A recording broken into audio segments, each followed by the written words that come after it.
નમસ્કાર, સત્યપુંજમાં આપનું સ્વાગત છે। હું છું લવજી કશ્યા। તળાજાના શોભાવડ સ્થિત આરએમડી લખાણી વિદ્યાલય ખાતે પ્રજાસત્તાક દિવસની ભાવભેર ઉજવણી કરાઈ। તળાજાના શોભાવડ ખાતે સમગ્ર જિલ્લામાં સુંદર વ્યવસ્થા કહી શકાય તેવા આરએમડી લખાણી વિદ્યા સંકુલ ખાતે ટ્રસ્ટી શ્રી કિરીટભાઈ લખાણી તથા નાનુભાઈ ડાંખરાની ઉપસ્થિતિમાં પ્રજાસત્તાક દિવસની ઉજવણી કરાઈ હતી। કિરીટભાઈ લખાણી દ્વારા રાષ્ટ્રધ્વજ લહેરાવી સલામી અપાઈ હતી। ત્યારબાદ વિવિધ સાંસ્કૃતિક કાર્યક્રમો રજૂ કરાયા હતા। મહેમાનોના ઉદ્બોધન અને સ્વાગત સહિતના કાર્યક્રમમાં આચાર્ય બાપભાઈના માર્ગદર્શન અને શિક્ષક ભાઈઓ બહેનો દ્વારા ખૂબ જ સુંદર મહેનત સાથે કાર્યક્રમને દીપાયો હતો, જેની ઉપસ્થિતિ વાલીગણ તથા ટ્રસ્ટીઓએ સરાહના કરી અભિનંદન આપ્યા હતા। તો શાળાના બસ ચાલકો તથા રસોડું સંભાળતા કર્મચારીઓએ પણ વિદ્યાર્થીઓની ઉત્તમ કૃતિઓને રોકડ ઇનામ આપી ખૂબ પ્રોત્સાહિત કર્યા હતા। આ કાર્યને સરાહનીય બાબત કહી શકાય।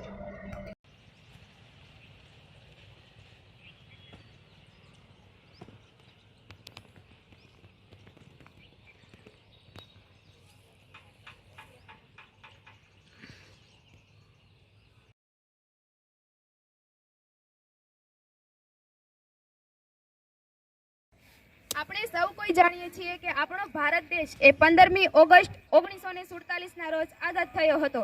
આઝાદ થવા છતાં પણ આપણા દેશની અંદર કાયદેસરનું બંધારણ અમલમાં આવેલું નહોતું। તેથી આઝાદ થયા ત્યારબાદ આપણા દેશની સર્વોચ્ચ સત્તા એ લોર્ડ માઉન્ટ બેટનના હાથમાં હતી। તેથી 26 જાન્યુઆરી 1950ના રોજ આપણા દેશની અંદર આપણું બંધારણ લાગુ કરવામાં આવ્યું હતું। તેથી 26 જાન્યુઆરી 1950ના રોજ આપણા દેશનું બંધારણ લાગુ કરવામાં આવ્યું। તેમાં મુખ્ય ફાળો ડૉક્ટર ભીમરાવ આંબેડકરનો ગણવામાં આવે છે। આમ અંગ્રેજ શાસનથી સ્વતંત્રતા મેળવીને પૂર્ણ સ્વરાજ સ્થાપિત કર્યું।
ભારત માતા કી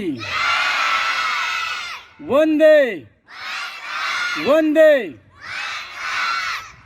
બે જે રાષ્ટ્રીય ઉત્સવો આપણા ઉજવાય છે, એક 15મી ઓગસ્ટ અને એક 26મી જાન્યુઆરી, બંને દિવસોએ જાહેરમાં આપણે પ્રજાજન તરીકે દેશ માટે ગૌરવ લઈએ કે આપણા ધ્વજ માટે ગૌરવ લઈ શકીએ એ પ્રકારે આપણા ધ્વજને લહેરાવીએ છીએ.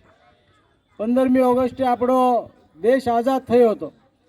1947ની 15મી ઓગસ્ટે અંગ્રેજોની ગુલામીમાંથી આપણે આઝાદ થયા હતા અને એની ઉજવણીના ભાગરૂપે આપણે 15મી ઓગસ્ટ સ્વતંત્ર દિવસ તરીકે ઉજવીએ છીએ. આજનો દિવસ જે છે પ્રજાસત્તાક દિવસ, તો પ્રજાસત્તાક દિવસ એટલે કે 1947માં આઝાદ થયા પછી 1950માં આપણું બંધારણ અમલમાં આવ્યું, ભારતનું બંધારણ, કે ભારતનો કાયદો હોય, ભારતમાં કાયદા પ્રમાણે નાગરિકોને નાગરિક ધર્મ બજાવવાનો હોય, એ પ્રકારનું આપણું જે બંધારણ અમલમાં આવ્યું એ 1950માં આવ્યું. એટલે ગયા વર્ષે આપણે 76 વર્ષ એને પૂરા થઈને આજે 77મો પ્રજાસત્તાક દિવસ આપણે મનાવીએ છીએ. આખા એ દેશમાં શાળાઓમાં, જાહેર સ્થાનોમાં, સંસ્થાઓમાં બધા લોકો દ્વારા આ દિવસનું ગૌરવ આપણે લઈને એની ઉજવણી કરીએ છીએ. નવા લોકોને, નવી પેઢીને આની જાણકારી મળે એનો આપણે પ્રયાસ કરીએ છીએ. તો આપણી નવી પેઢીને ખબર હોવી જોઈએ કે જેમ જેમ સમય જાય છે એમ જૂનો આપણો સંઘર્ષ, જૂનો ઇતિહાસ ભૂલાતો ન જાય અને હંમેશા નવી પેઢીને યાદ રહે. એટલે આપણે 1947માં આઝાદ થયા હતા એ વખતની આઝાદીની વાત આપણા સ્વતંત્રતા દિવસે કરતા હોઈએ છીએ કે કેટલા બધા લોકોએ પોતાના પ્રાણોની આહુતિ આપી ત્યારે આપણો આ દેશ અંગ્રેજોની ગુલામીમાંથી મુક્ત થઈને આઝાદ થયો હતો. સમાજ માટે, સત્ય માટે, સત્યપૂર્ણ સમાચાર પ્રસારણ આપના મોબાઈલ પર તરત જ લાઈક કરો, શેર કરો અને સબસ્ક્રાઈબ પણ કરો. અને હા, ઘંટડી વગાડવાનું ન ભૂલશો. આભાર. સમાજ માટે સત્ય સાથે સત્યપુંજ. અહેવાલ, સમાચાર તથા જાહેરાત પ્રસારિત કરવા સંપર્ક સાધો. સત્યપુંજ સમાચાર પ્રસારણ, લબ્ધિ કોમ્પ્લેક્સ, તાલુકા પંચાયત સામે, સિહોર.